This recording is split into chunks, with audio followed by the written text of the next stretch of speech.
There is a moment, brief, ordinary, almost invisible, when the world is still exactly what it appears to be.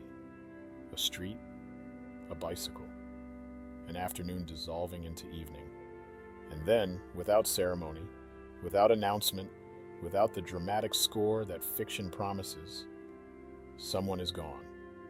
Not by accident, not by nature, by intention. That is the part most people cannot bring themselves to hold for very long. The intention, the deliberate reaching of one human hand into the life of another and deciding, quietly and completely, that their freedom no longer matters. We speak of kidnapping as though it belongs to news headlines and true crime podcasts, as though it lives at the margins of human experience, rare, monstrous, other.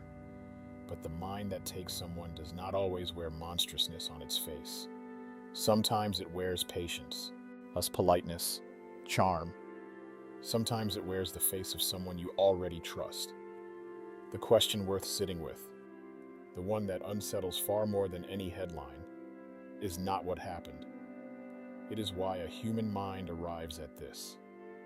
What does it feel like from the inside to decide that another person is yours to take? Let's begin. To understand the psychology of kidnapping, one must first abandon the comfortable mythology of the monster. The monster is a useful fiction. It lives far from you, far from the neighborhoods you know, far from the people you love. It has no origin story, no childhood, no wound. But psychology does not offer that comfort. What psychology offers instead is something harder and far more important: pattern. And patterns, unlike monsters, have roots. As at the core of most kidnapping psychology, regardless of motive, lives a singular theme: control. Not anger, not hatred, not even desire in its most surface form. Control. The compulsive, consuming need to hold something that cannot otherwise be held. To possess what feels perpetually out of reach. And that need does not arrive fully formed. It is built. Slowly, like rust forming on a hinge left in the rain. Psychologists who study predatory behavior speak of something called attachment disruption, the early fracturing of the bond between a child and the person meant to be their safe world. When a child grows up in an environment where love is conditional, unpredictable, or weaponized, where affection arrives as reward and withdraws as punishment, something quietly distorts. The lesson absorbed is not spoken. It never is. It is felt. Deep, pre-verbal, carved into the nervous system before language was even available to challenge it. The lesson is this: other people are not safe, but other people are necessary. Therefore, the only way to have them is to hold them in a way they cannot escape. This is not logic. It is survival architecture, and it operates well below the level of conscious awareness. The adult who emerges from this landscape may appear entirely functional, sociable even, helpful. They have learned, as many wounded people do, to perform the surface beautifully while the interior remains a hollow room, echoing, dark, rearranging its hunger into something it can act upon. Motive in kidnapping cases is rarely singular. Psychologists typically identify several intersecting psychological profiles. There is the power assertive type, for whom the act is fundamentally about dominance, about proving to a world that has made them feel small, overlooked, discarded, that they are, in fact, capable of something enormous. The crime is not the goal. The sensation of having power is.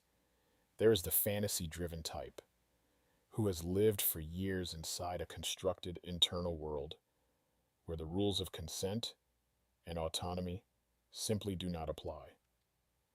Fantasy, psychologists note, is not inherently dangerous, but when fantasy becomes the primary relationship a person has with reality, when the inner world grows more vivid, more rewarding, more true than the outer one, the boundary between imagination and action begins to erode like a cliff face above a rising tide. And then there is the instrumental type, for whom the person taken is not a person at all in any emotionally meaningful sense, but a resource, a means. This is perhaps the most chilling profile, not because it is the most violent, but because it represents the most complete moral detachment, the full absence of the other as human. Empathy here has not been suppressed. It was never developed. The neural architecture that allows one person to feel the reality of another's suffering, to be moved by it, changed by it, simply did not form, or was so comprehensively damaged that it no longer functions. This is what clinical literature identifies along the spectrum of psychopathy and antisocial personality, not rage, not passion, but absence. A cold, clean, operational thinking that moves through the world like smoke through a building. Well, invisible until it is everywhere. In 2002, Elizabeth Smart, then 14 years old, was taken from her home in Salt Lake City by a man who had constructed, over years, an elaborate theological fantasy in which the abduction was divinely sanctioned. He was not, in the clinical sense, psychotic. He was calculated, devoted to a narrative he had built to justify what he already wanted to do.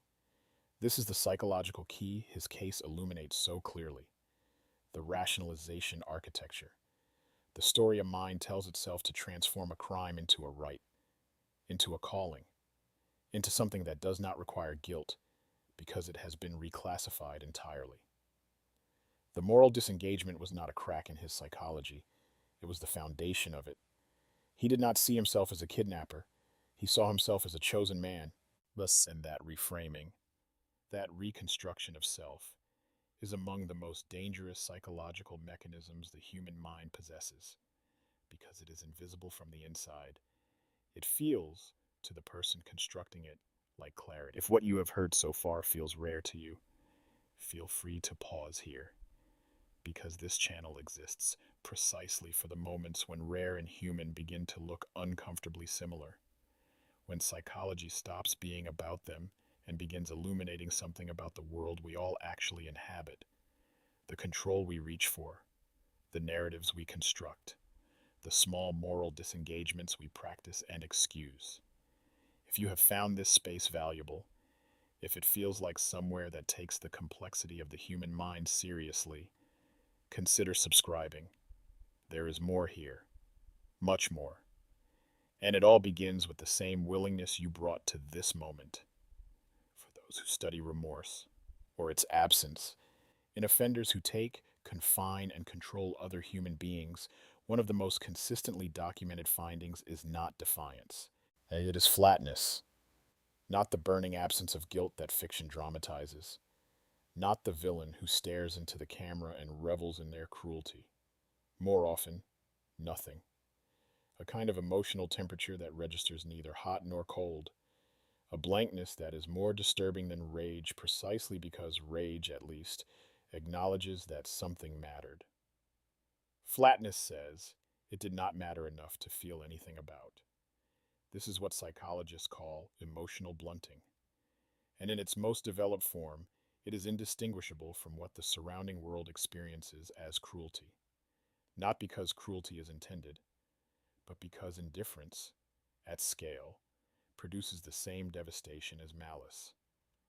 Perhaps more so, because indifference cannot be reasoned with, softened, or appealed to. There is no door to knock on. The hollow room does not answer. And so we return to that bicycle against the fence. That ordinary street, that afternoon that became something else.